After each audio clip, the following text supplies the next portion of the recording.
Now, from the Columbia Basin, your local news source, this is iFIBER 1 News, presented in high definition. The #1 source for real-time local news, local sports headlines, and our very own Weather Center forecast covering the entire Columbia Basin. With your iFIBER 1 News team, reporting news in real time as it's happening. From the iFIBER Communications HD broadcast studio in Ephrata, Washington, this is iFIBER 1 News, and it starts now.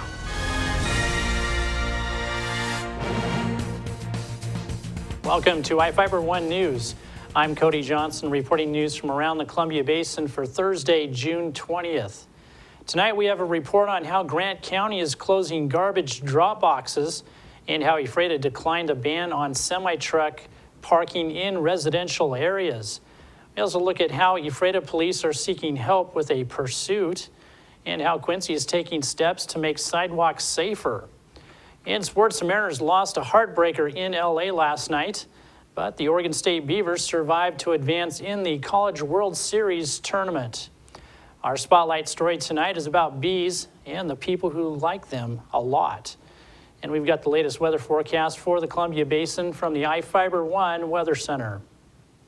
Our top story tonight, at least 2 Grant County garbage drop boxes will be closing.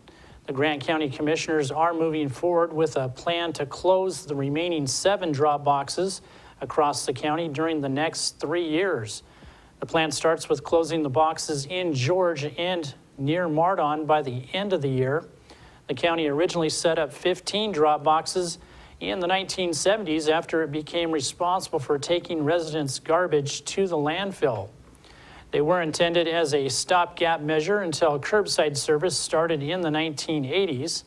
The Royal City, Warden, and Wilson Creek drop boxes are slated to be closed during the next year. And the remaining 2 in Mattawa and Cooley City are scheduled to close in 2015. Since 2009, the drop boxes system has lost between $50,000 and $106,000 each year. The only exception was Mattawa, which actually made $2,200 in 2010. Tractor trailers can stay parked on Ephrata streets. The City Council turned down a proposed ban on trailers longer than 28 feet, like the ones pulled by semi-trucks. The council asked for an ordinance after F Street Northwest resident Bonnie Clark and Roger Simmons requested the change.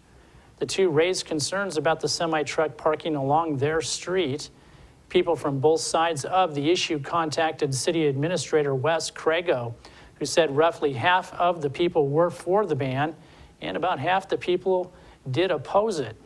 Crago said he was personally concerned about the possible consequences of a new rule like that, saying it could lead to the council looking at several exceptions, which isn't good policy. The council let the proposed ordinance die due to a lack of action. Ephrata police are asking for witnesses and victims of a driver trying to elude police early Monday morning to contact them. A black Mercedes SUV was fleeing from police in Ephrata on State Route 28 to Soap Lake at speeds of up to 150 miles an hour in the wrong lane, causing numerous cars to drive off the road to avoid a collision. Nikolai Kozlov, a 32-year-old Soap Lake man, was arrested for the pursuit and an outstanding warrant.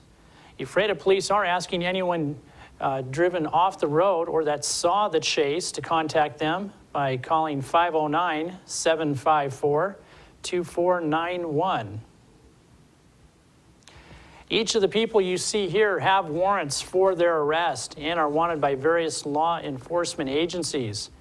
If you see any of these people, the DOC asks that you not attempt to detain or apprehend them, but to call police.